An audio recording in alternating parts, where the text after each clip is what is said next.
I want to continue in Volume 2 with March the 14th, 1899. The evil of man forces God to chastise him. This morning, my sweet Jesus, transporting me with him, this is in an out-of-the-body experience for Luisa, made me see the multiplicity of the sins that are committed. They were such and so many that it is impossible to describe them.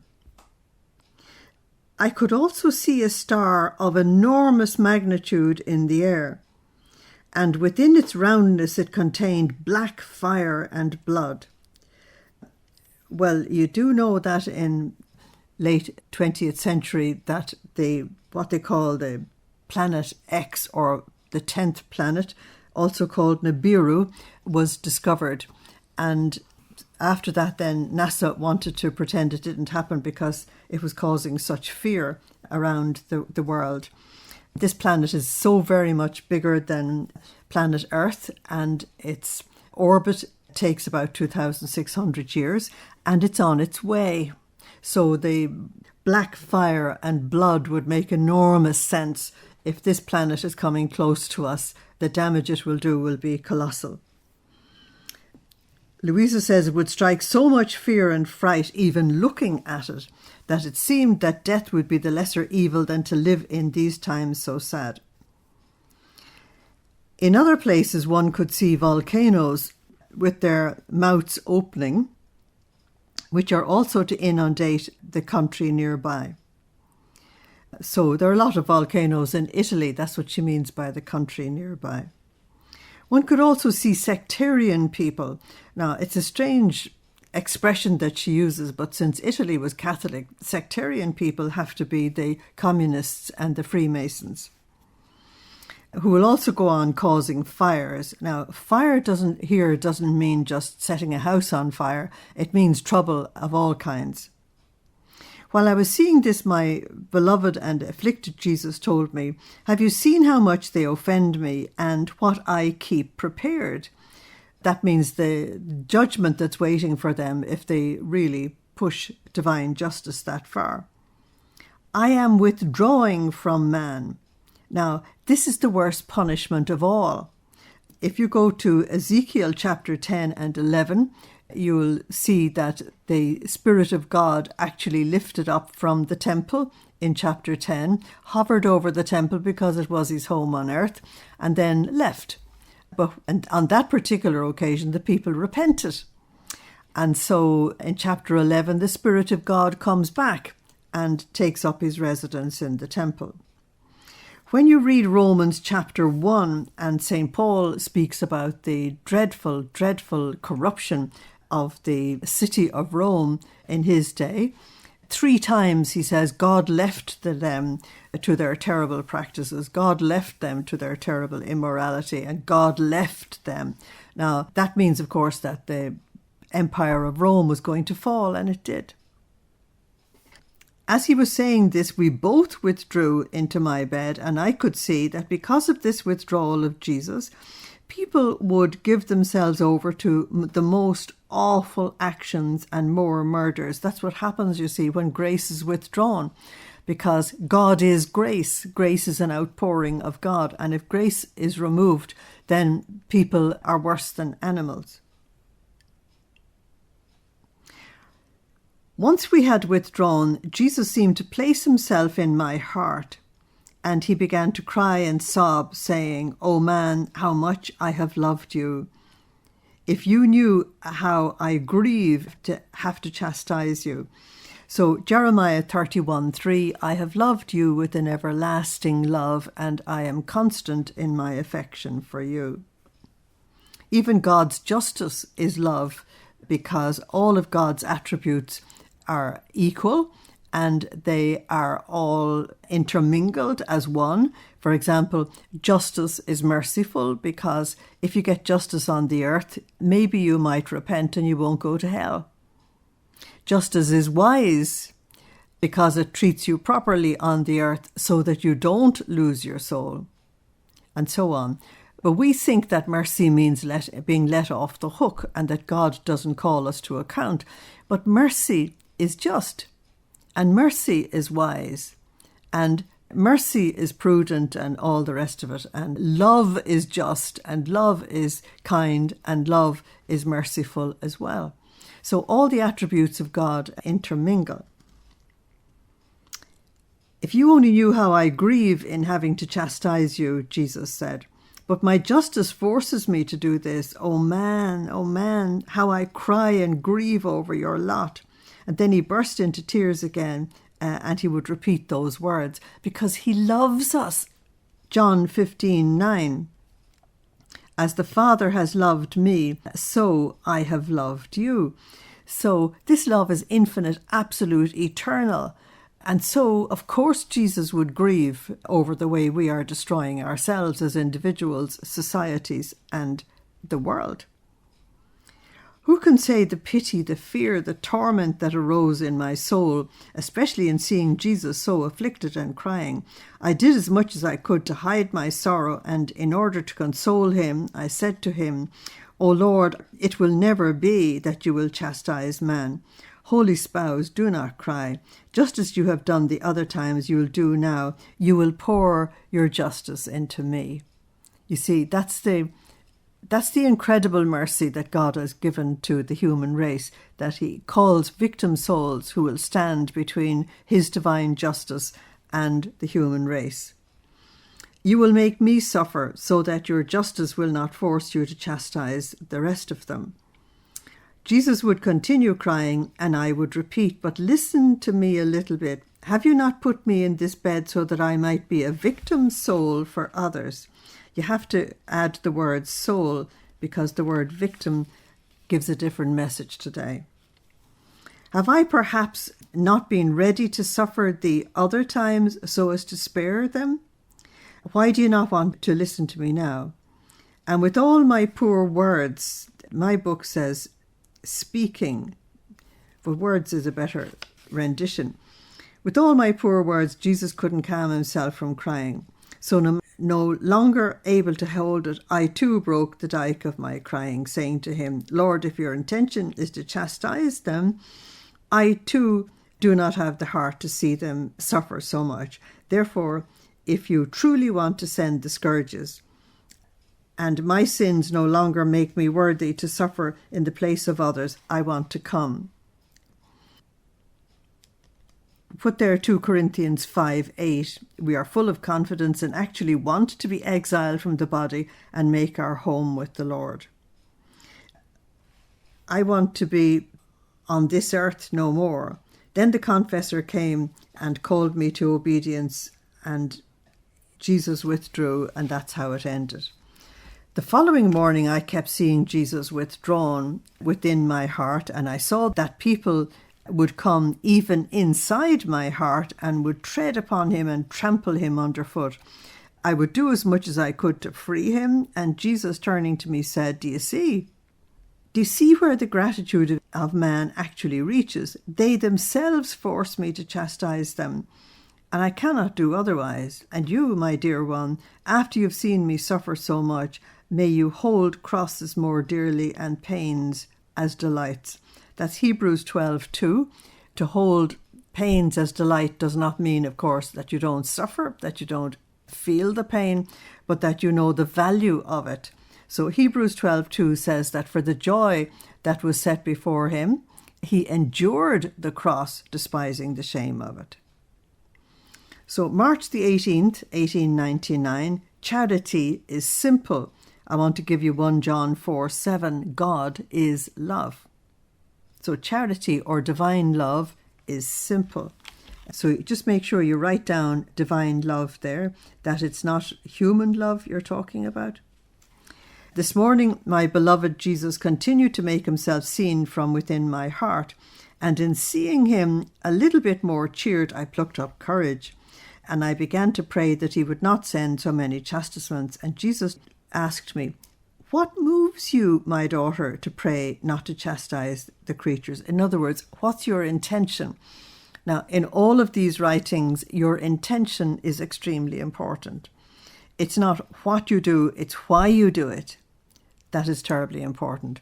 And therefore, all of us have to get to the point of being able to confess in confession, I did such and such a thing for this reason. This is why I did it. And if we can confess, this is why I did it, we are actually getting places, because the priest will know how to help you to repent. Immediately Luisa answered, because they are your images. And if the creatures should suffer, you yourself would suffer. So the images of God is Genesis 1:27 and Romans 8:29. And Jesus, heaving a sigh, said, its divine love is so dear to me, 1 John 3:2, that you cannot understand it. Divine love is simple, just like my being, which though immense is yet most simple. You'll read that also in Wisdom chapter 7. So much so that there is no place in which it does not penetrate. So I keep on saying divine love so you don't misunderstand the word charity, because charity is used, bandied around today, and it has lost its extraordinary meaning. So divine love being very simple, it diffuses everywhere. And you'll also read, that the divine light is so very simple that it diffuses everywhere. But the divine light and the divine love are one. They're the same person. It has regard for no one, whether a friend or an enemy, whether citizen or stranger. It loves everyone. It loves without limits. This is love without borders. And what Jesus is demanding of us is love without borders.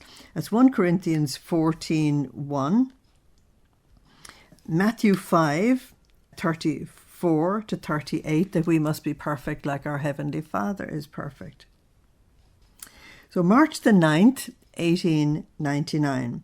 The devil can speak about virtue, but he cannot infuse it into the soul. Now, this is important for discernment. This morning, as Jesus made himself seen, I was afraid it might not be truly Jesus, but the devil who wanted to deceive me. And after I made my usual protests, Jesus began to speak. Now, there's a little note here saying, protest is not intended as an act of disapproval or dissent, but as an interior affirmation of the soul, an oath of her intention of consenting to no temptation to the enemy.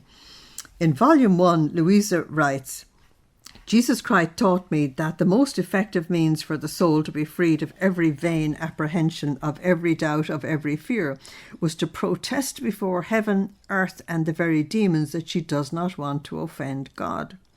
That's an extremely important point. And if you want to overcome temptations quickly, just make that declaration. She calls it a protest, but in actual fact, it should be called a declaration. And that is, we say, before heaven, earth, and hell, I want to declare before the Father, before all the angels and saints, and before all creatures on earth and all demons in hell, that I want to love God only. I want to serve him only. I want to love him only. I will not, under any circumstances, consent to sin. That's the declaration or the protest that she's actually talking about. So after she made her declaration, then Jesus said to her, daughter, do not fear, for I am not the devil.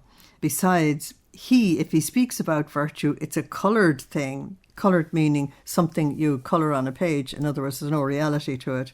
It's not real virtue. Nor does he have the power of infusing it into the soul. He can only talk about it. We say of people who can only talk about things and never do anything that they're all mouth. A lovely expression that I've come across from the pharaohs in Egypt is a windbag.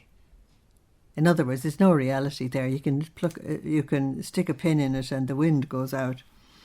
So the devil is a windbag. He's only talking about something that doesn't mean anything.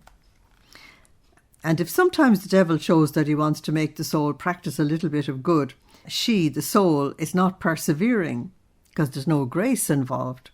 And in the very act in which the soul does that little bit of good, she's listless and agitated because there's no grace there. It's not coming from God. I alone have the power to infuse myself in her heart. That means to infuse grace, power, wisdom, understanding, fortitude, knowledge, and so on. I alone have the power to infuse myself in her heart, to make her practice virtues, and to get her to suffer with courage, tranquility, and perseverance. Now, the devil won't help you to suffer, and certainly not to suffer with perseverance and constancy for God.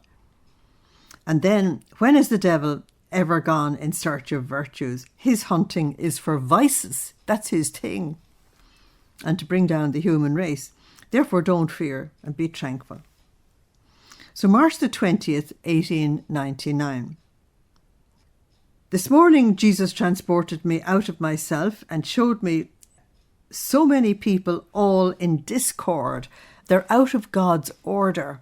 And if you look at the beginning of this volume, and any volume of Luisa, you will see the declaration that this is all about the call of the creature to return to the order, the place, and the purpose for which God had created it. So disorder means out of God's will. Man doing his own thing. Oh, how much this grieved Jesus, Luisa said. In seeing him suffer so much, I prayed him to pour it into me. But since he still continues in wanting to chastise the world, he did not pour it into me. However, after I prayed and prayed him to make me content, he poured a little bit. And then, being a little relieved, he told me, the reason why the world has reduced itself to such a sad state is that it has lost subordination to leaders. And also the first leader is God. Now, I want you to know that he's talking about the death of obedience. When Satan is around, there will be no obedience. And here we are in the third millennium, and religious life has disintegrated because there's no obedience. The church is falling apart because there's no obedience. Everybody does their own thing. Society is falling apart. You have to do your own thing. You have to assert yourself. It's you yourself that you're serving, worshipping, and all the rest of it. And the selfie, to me, is the image of self-worship today. It's frightening. So the fact that there's no obedience, no acceptance of God's order. And the first leader is God, against whom they have rebelled. So therefore, they, meaning the human beings, have rebelled against the Ten Commandments. Well, by now in the third millennium, our governments have made the Ten Commandments obsolete. It's actually legal to be immoral. And then he said, it happened as a consequence that they have lost any subjection to or dependence on the church. The laws and all the others are said to be leaders. Because they've no obedience to God, of course obedience to the church is gone as well, and therefore everybody's doing their own thing. And the most perfect illustration of that are the demonstrations we have witnessed in which women have said, nobody will tell me what to do with my body. They have no idea the level of rebellion that is actually there. And they don't appear to think that their bodies were given to them. Everything is gift. Ah, my daughter, what will happen to so many members infected by this bad example of the very ones who are said to be leaders, that is, superiors, parents, and many others? Ah, they will reach such a point that neither parents, nor brothers, nor kings, nor princes will be recognized anymore, which of course has happened. These members will be like many vipers that will poison one another. Therefore, see how necessary chastisement are in these times, and how necessary it is for death to almost destroy this sort of people, so that the few who will be left may learn at the expense of the others to be humble and obedient. So let me do not want to oppose my chastising the people. Now, if you want to see the chaos that comes into society where everybody's doing their own will and not God's will, and the deterioration that happens in families and in society, read 2 Timothy 3 verses 1 to 5. It's very sobering. Also read Revelation 11:18, where the Lord says that he will destroy the destroyers of the earth. So the Lord says that certain poisonous plants have to be removed in order to let the ones that still have some health live. And so the chastisements are actually very selective. The people in areas where disasters have happened wouldn't think that at all. March the 31st, 1899, and this is the value of suffering.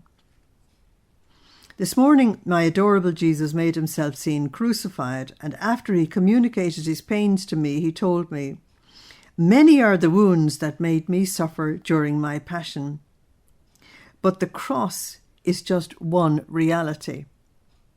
This means that many are the roads through which I draw souls to perfection, but one is the heaven in which these souls must unite.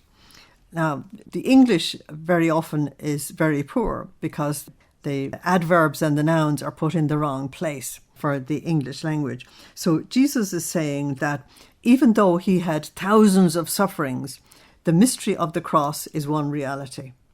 And he says, even though heaven is the destiny for all human beings, there are many roads to get there.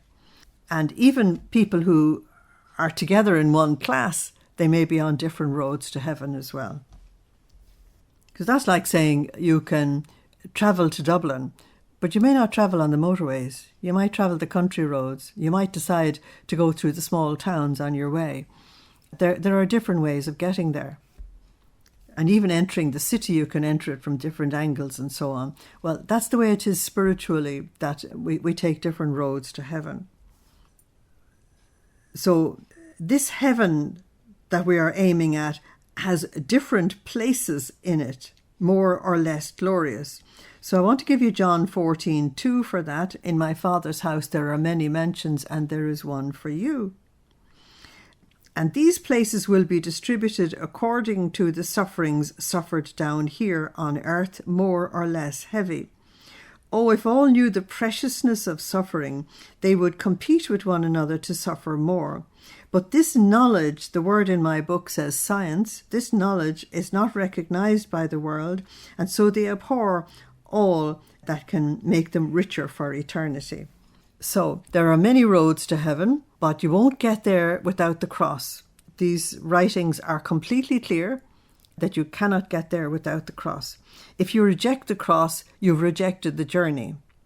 And people accept the cross at different levels. Some people just put up with it. Some people rebel against it. Some people resign themselves. Some people actually agree, and they allow the cross to do its purifying work inside of us. And Jesus says the more deeply the cross is allowed to do that purifying work in us, the greater will be your place in heaven, because all the purification is supposed to happen on the earth. It's not supposed to happen in purgatory. And purgatory is just a very severe mercy on the part of God for those who went to the other side not fully prepared. So Luisa continues, after going through several days of privation and tears, I found myself all confused and annihilated within myself. In my interior, I kept saying continuously, tell me, O my good, why have you moved away from me? Where have I offended you, that you no longer make yourself seen? And if you show yourself, you are almost concealed and silent. Oh, please do not make me wait and wait any longer, for my heart cannot take any more. Now, this is only volume 2. We're at the very beginning, and there's 36 volumes altogether. So Luisa, at this point, doesn't understand what she calls the privation, and it will be called the privation for the whole of these volumes. And that is that Jesus is not showing himself to her in this extraordinary way that he showed before, and so she suffers desperately. But she's going to learn as she goes along that her biggest cross, never mind all the sufferings she agrees to and all the rest of it, but her biggest cross is actually this privation. And Jesus will explain to her in higher volumes that she does in fact experience the pain of purgatory, and sometimes even the pain of hell. Both pains are the pain of the loss of God. And she will learn eventually how to use it for the good of souls. Finally, Jesus showed himself a little more clearly, and in seeing me so annihilated, devastated we would say, he told me, if you knew how much I like humility, well, go to Matthew chapter 11, verses 28 to 30. Humility is the littlest plant that can be found, but its branches are so high that they reach heaven. They wind their way around my throne and they penetrate deep into my heart. This little plant is humility, and the branches which this plant produces are confidence. So there cannot be true humility without confidence. Humility without confidence is false virtue. From the words of Jesus, it shows that my heart not only annihilated, it was also a little discouraged. And so you need to write down the two words humility and confidence, because you're going to hear an awful lot more about them. In fact, as you go to the higher volumes, it's not just humility that Jesus will ask for, but he will ask us to acknowledge our nothingness, that by comparison with him, we are literally nothing, and that he creates out of nothing. And so if we would throw ourselves into our nothingness, then he will be able to create a wonderful new thing in us and through us. And so he is introducing the subject here in the early volumes, because volumes 1 to 4 are the foundations of this great mysterious journey that brings so much glory to God. So, April the 5th, 1899. How Jesus keeps her concealed in his love. My soul continues in its annihilation and fear of losing sweet Jesus, when in one instant he made himself seen all of a sudden. And he told me, I keep you in the shadow of love. Now the word is charity on the page. It's divine love we're talking about. Since a shadow penetrates everywhere, my love keeps you concealed everywhere and in everything. Now that confirms that I'm talking about divine love, because only divine love is everywhere and in everything. So if Luisa is held in the arms of divine love is everywhere and in everything. What do you fear then? How can I leave you when I keep you so sunken within my love? And of course, God is love, so it means that she's absolutely absorbed in God. While Jesus was saying this, I wanted to ask him why he was not making himself seen as usual, but Jesus disappeared from me immediately and did not give me the time to tell him even a word. You can see from this response of Luisa that she hasn't grasped that Jesus has answered her question. She wants to know why she's not seeing him all the time. And he says, but you are literally absorbed in me. That's like you pour a drop of water into a bucket of water. You're not going to be able to see the drop of water anymore because it's completely absorbed by the rest of it. And he's telling her something incredible here, but she can't hear it. And that's because she's suffering. April the 7th, 1899, Luisa refreshes Jesus. So she says, I continue in the same state, but this morning especially it seemed most bitter to me. I'd almost lost the hope that Jesus would come again. So you need to put beside that Psalm 63, which laments the Lord's absence. O God, you are my God, for you I love, for you my soul is thirsty. Even my body pines for you like a dry, weary land without water. So she says, how many tears I have shed. That's Psalm 42 as well. I have nothing but tears for my bread, night and day, as I hear it said all day long, where is your God? Oh God, what am I going to do? My heart was in such strong pain and continuous throbbing, but so strong that I felt mortal agony. In my interior I said to him, my good Jesus, don't you yourself see that I feel life missing in me? Now, Louisa's not actually exaggerating there, because she's in a bed. There's nothing happening around her. She's not eating as other people eat. She's not sleeping as other people sleep. She has nothing to do except pray and commune with God and write her books, which she finds very difficult to do. And so since she's living this abnormal existence that should have brought her muscle wastage and bed sores and osteoporosis and God knows what else, and she never had any illness except the one from which she died, which was pneumonia. In her 80s, the old man's friend, as the doctors say. Okay, so why does she say life is missing in her? And that is that Jesus is literally preserving her body, soul, and spirit. He isn't just preserving her spiritually. And so when he is not more actively present to her, she feels that she's actually dying. And she's not exaggerating. My good Jesus, don't you yourself see that life is missing in me? Tell me at least, how can one be without you? How can one live? Though I am ungrateful for so many graces, yet I love you, and I offer you this most bitter pain of your absence to repair for my ingratitude. Now that's the right thing to do, is to offer the pain for something. But come, she says, have patience, Jesus. You are so good. Don't make me wait anymore. Come.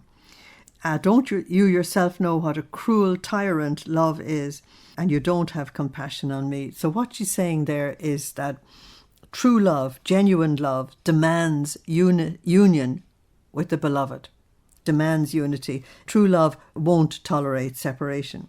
So while I was in this state, so sorrowful, Jesus came, and all full of compassion, he told me, I've come now, do not cry any more, come to me. In one instant I found myself outside of myself together with him. So she's in an out of the body experience.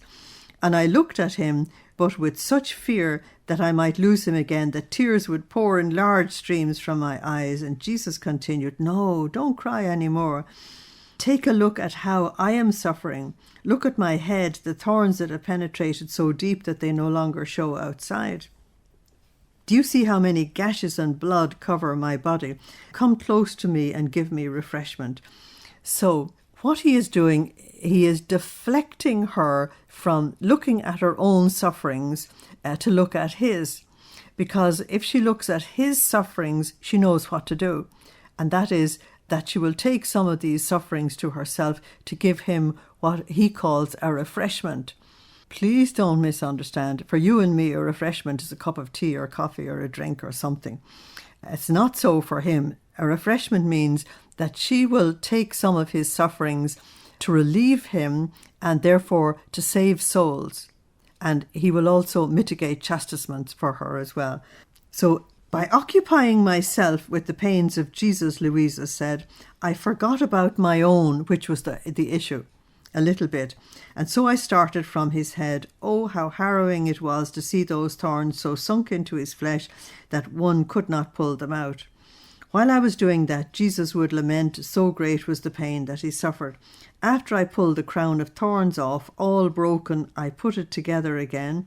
And knowing that the greatest pleasure one can give Jesus is to suffer for him, that's because it will save souls, not because suffering in its own self. I took it and I drove it into my own head. So Luisa was suffering moral and spiritual suffering, and she takes physical suffering on top of that as well. Then he would have me kiss his wounds one by one, and in some of them he would want me to suckle the blood. You will see this in the Hours of the Passion, where you see Jesus doing this on a spiritual level, kissing all the wounds of Jesus in order to make reparation and to save souls.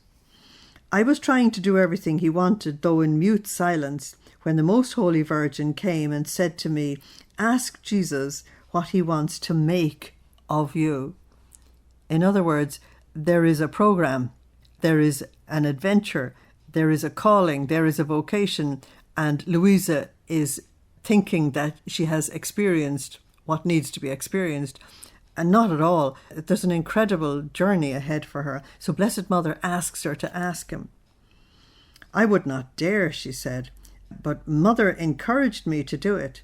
To make her content, I drew my lips near to the ear of Jesus. In a whisper I said to him, what do you want to make of me? And he answered, I want to make of you the object of my satisfactions. And in the very act of saying these words, he disappeared, and I found myself inside of myself. So she gets an answer which isn't an answer, but indicates to her that there is much more to come. She hasn't seen anything yet.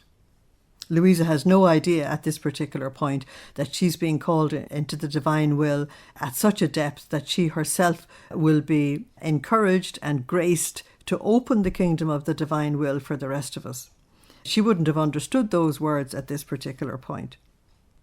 So April the 9th, 1899, Jesus refreshes her from the pains of his privation. This morning, Jesus made himself seen and transported me into a church. In other words, bilocated her into a church. There I attended Holy Mass and I received communion at the hands of Jesus. After this, I clung to his feet, but so strongly that I could not detach myself. The thought of the pains of the past days, that is, of the privation of Jesus, made me fear so much that I might lose him again, that while at his feet I cried and I said, "This time, Jesus, I will not leave you any more, because when you go away from me, you make me suffer so much." So I want to give you Song of Songs, chapter 3, verses 1 to 4. And I also want to give you John 20, verses 1 to 10, where Mary of Magdala did exactly the same thing on Easter Day. She threw herself at the feet of Jesus and clung to him, and she didn't want to let him go. But in both cases, Jesus went, because we can't cling to him like that. Jesus told me, "Come into my arms, for I want to refresh you from the pains of the past days." So in the last message, she refreshed Jesus from his pains. Now he refreshes her also. I almost did not dare to do it, but Jesus stretched out his hands and raised me from his feet. He hugged me and he said, "Do not fear, for I won't leave you." That's Joshua 1:5. Hebrews 13:5. This morning I want to make you content. Come and stay with me in the tabernacle. I want to give you John 14:18.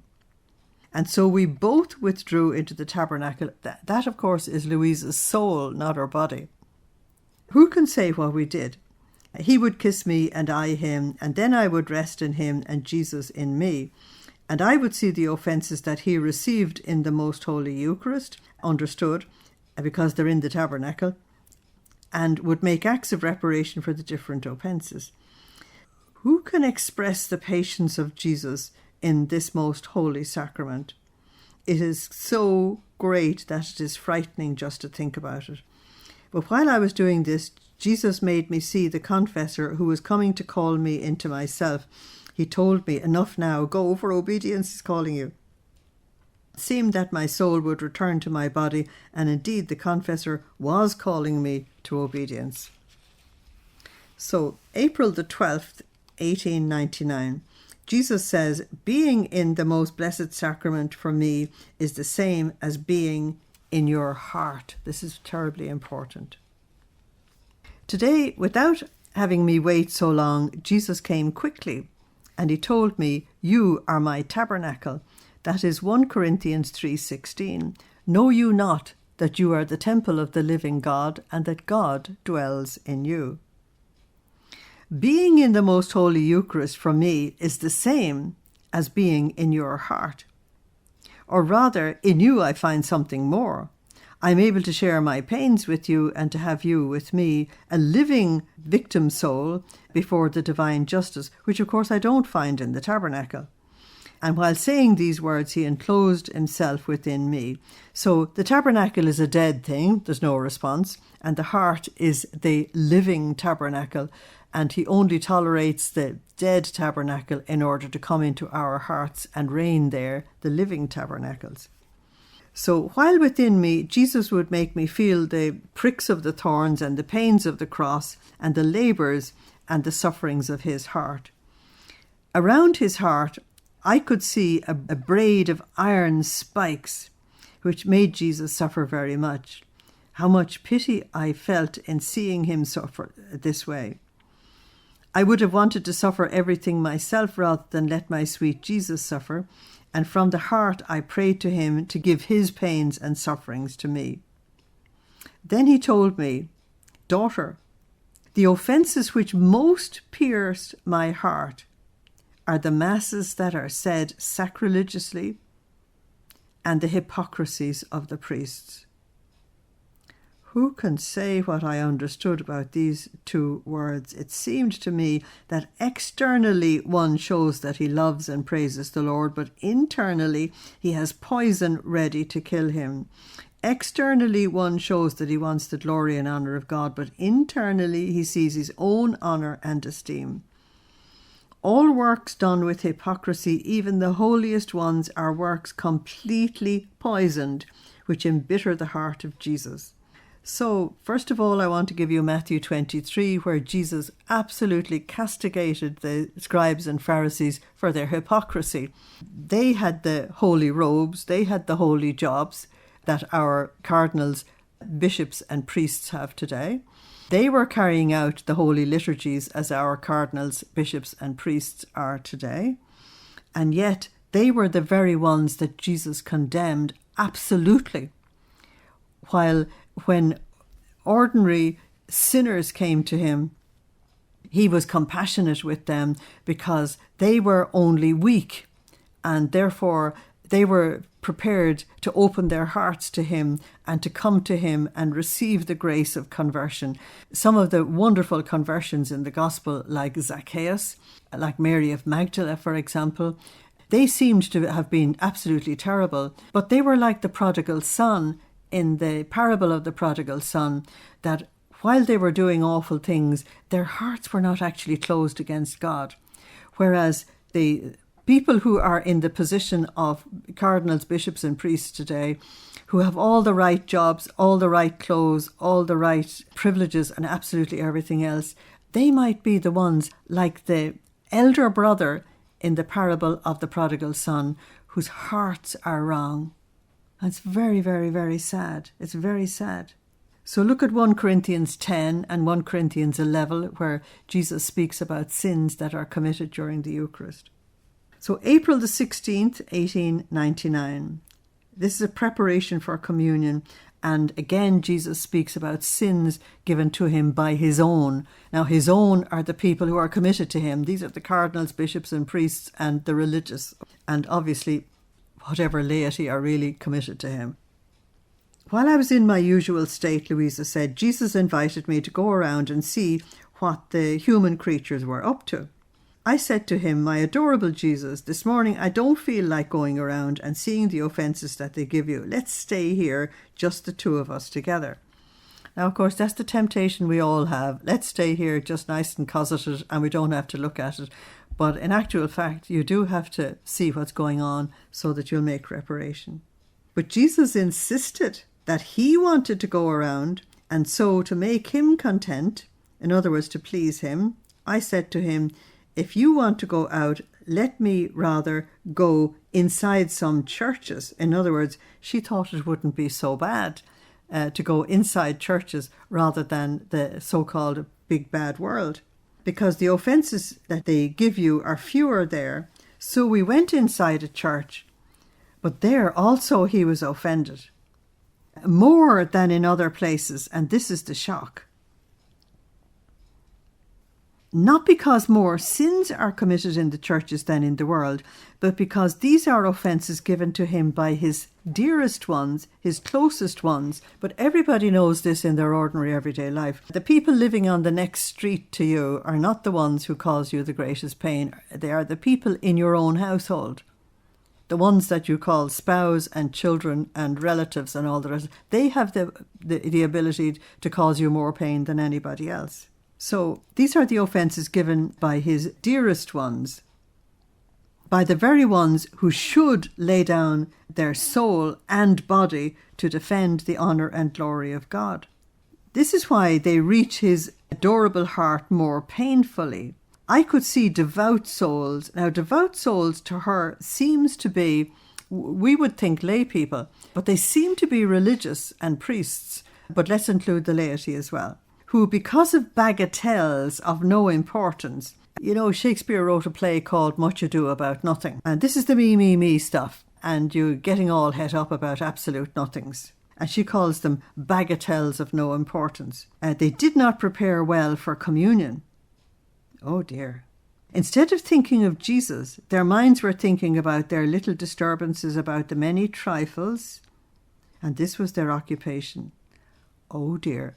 I hope and I presume that you are not among these people. Most of the rest of us are. How Jesus pitied them and how much pity they themselves aroused. They paid attention to so many straws and so many specks, but then they didn't as much as give a glance to Jesus. They can even walk up to communion completely distracted. And they can be completely distracted afterwards. And then you have the scandal that people walk out after Mass and the first thing they're doing is gossiping outside.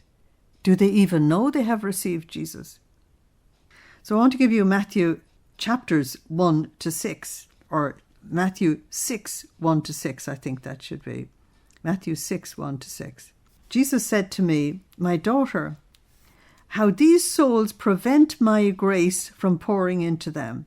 Now, I can't think of anything more tragic than you're going to Mass every single day and at the same time preventing grace from transforming us. I can't think of anything worse. I do not look at trifles, but I look at the love with which they come to me. Yet they make an exchange. They pay more attention to straws than to love, but love is the issue. And in the 36 volumes of Luisa, I can summarize it for you, no problem. Divine will and love. If you go to Matthew 22, Jesus describes that love is the most important of all of the laws, and he says the whole of the scripture hangs on love. And love is the issue with God, because God is love. Okay? So it's 1 John 4:7, God is love. Love is the issue. When we go in death into God's kingdom, the only baggage you can take with you is love and everything that love contains. All the other trifles have to be left on the earth. So many good people who appear very good to us may in fact go to God without any baggage, and therefore they have to go to purgatory, unfortunately. I do not look at trifles, he says. I look at the love with which they come to me. Yet they make an exchange. They pay more attention to straws than to love. But while love destroys the straws, if only we received communion reverently, the Lord would deal with all of these nothings in our lives. With many straws, love cannot increase even a little bit. Oh dear. Rather it decreased. So if we give all our attention to the straws, we don't give grace the opportunity to do anything to us. If we put the straws aside and go and receive Jesus with great love, love will actually deal with the straws. So they waste much time. They would like to spend entire hours with their confessors and talk to them about trifles, but they never get down to work with a good and courageous resolution in order to root the straws out. Now, Luisa is talking about something that was very common at the time that she is speaking about, which is over a century ago, and that is that people thought it was very holy to spend hours in a confessional talking to the priest about all kinds of total nonsense and straws, as you're told here, but minute details. And in the first 4 volumes of Luisa's writings, Jesus will tell us all to get rid of that junk, because all you're doing is paying an awful lot of attention to yourself and paying no attention to love. And as long as all this attention is given to yourself, then there's no way you can grow. So they want to spend hours talking to the priest about these trifles, but they never get down to work with a good and courageous resolution to get these straws out of their lives. So it's an awful lot better to conquer yourself than keep talking about the stuff. What should I tell you then, O my daughter, about certain priests of these times? One can say that they operate almost satanically, reaching the point of making themselves idols of souls. In other words, the priests who are allowing people to come and sort of worship them as holy men because they listen to all of this nonsense. Oh yes, it is by my sons that my heart is pierced the most. Now, Luisa isn't the only person to whom Jesus confided that. He confided that to many of his friends. That it is the priests that cause him the most trouble. And we who are living in this very, very sad age where priests and bishops and cardinals have scandalized the whole world with their behavior, we can only grieve. We can also make reparation. I shouldn't say we can only grieve. We can make reparation and we can make substitution to the Lord for them in the divine will. Ah yes, it's by my sons that my heart is pierced the most, because if the others offend me more, they offend me as members of my body. but my own offend me in my most sensitive and tender parts, deep into my innermost heart. Okay? Who can say the torment of Jesus? In speaking these words, he was crying bitterly. I did as much as I could to sympathize with him and repair him, but while I was doing this, Jesus and I together withdrew into my bed. Okay, now we're going to unfortunately hear an awful lot more about the sins of priests. April the 21st, 1899, Jesus is the poorest of the poor. This morning, while I was in my usual state, Luisa said, in one instant I found myself within myself, but without being able to move. I realized that someone was entering my little room, and then he closed the door again, and I felt he was drawing near my bed. In my mind, I thought that someone had entered furtively, without anyone of my family seeing him, and had penetrated even into my little room. Who knows what he will do to me? She thought. My fear was so great that I felt my blood freeze in my veins, and I trembled all over. Oh God, what do you do? I said to myself, my family did not see him. I feel all numb, and I cannot defend myself, nor can I ask for help. Jesus, Mary, my mother, help me, she cried out. Saint Joseph, defend me from this danger. When I realized that he was getting upon my bed, and he curled up near me, my fear was such that I opened my eyes, and I said, tell me, who are you? He answered, I am the poorest of the poor. I don't have a place to stay. I come to you if you want to keep me with you in your little room. See, I am poor and I don't even have clothes, but you can take care of everything. I looked well at him. He was a 5 or 6-year-old boy, without clothes, without shoes, but so very beautiful and graceful. Immediately I answered him, for me I would gladly keep you, but what will my father say? I'm not a free person who can do whatever she wants. I have my parents who prevent me. As for clothing you, I can do it with my poor toils. I will make any sacrifice. But as for keeping you here, that's impossible. Besides, don't you have a father? Don't you have a mother? Don't you have a place to stay? And the boy answered bitterly, I have nobody. Oh, please, don't make me wander any more. Let me stay with you. I myself didn't know what to do, how to keep him. A thought flashed in my mind. Who knows whether it is Jesus? Or maybe it's some demon to disturb me. So again I said to him, but tell me the truth at least, who are you? And he repeated, I am the poorest of the poor. I replied, have you learned how to make the sign of the cross? He said, yes. Well then, make it. I want to see how you make it. So he signed himself with the cross, and I added, and the Hail Mary, do you know how to say it? Yes. But if you want me to say it, he said, let us say it together. I began the Hail Mary, and he was saying it together with me when a most pure light was unleashed from his adorable forehead, and I recognized that the poorest of the poor was Jesus. Why is he the poorest of the poor? Because he made this planet. He made it into a paradise, and he made all the creatures on it, and he has nowhere to stay. He has no heart to live in. And nobody will clothe him with love and anything.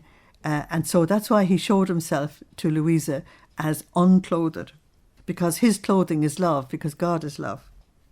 In one instant, through that light Jesus sent me, he made me lose consciousness again, that is going to ecstasy, and drew me outside of myself into an out-of-the-body experience.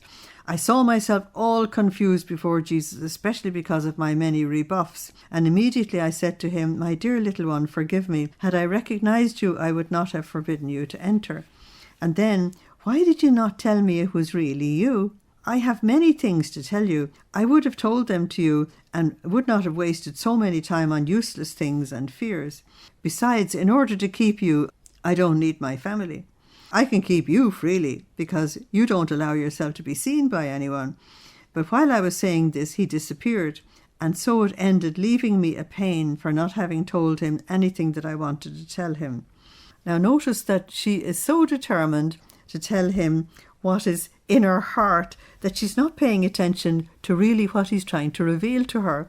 And the mercy is that the Lord got her to write everything down so that we can learn that we have to pay attention to what the Lord is trying to communicate to us.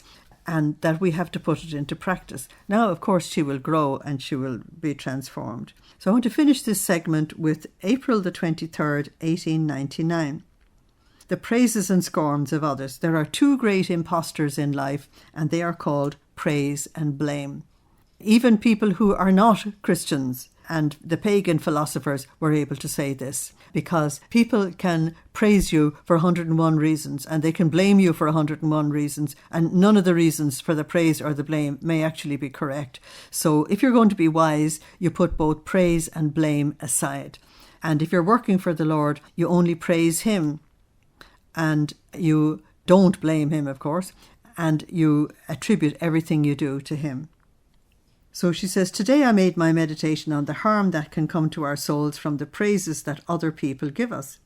While I was doing the application to myself to see whether there was complacency for human praises within me, that's John 5:44, where Jesus said, you look for the approval of man, but not the approval of God. Jesus came close to me and he said, when a heart is full of the knowledge of self, the praises of men are like the waves of the sea that rise and overflow, but never out of their boundary. So the protection that we have is self-knowledge. If you know yourself thoroughly, then if somebody tells you something about yourself, you know whether it's eyewash, or somebody just rubbing you up. In the same way, human praises yell and shout, they clamour, they get close even to the heart, but in finding it full and well surrounded by strong walls of knowledge of self, unable to find a place for themselves, they draw back, causing no damage to the soul. The damage is when you accept the praise and you start puffing yourself up, and what happens is secret pride begins to grow. Now, the worst of all diseases that you can get is actually secret pride, because you can't see it. It's an extraordinary mercy from God to get you to see pride. And once the secret pride gets in there, then Satan has a hook into your being. So this is what you must be careful about, taking the praises or the blame and the scorns of others into no account. Whether they praise or blame, you just leave it all aside and only deal with the Lord. So I want to leave it there for this segment.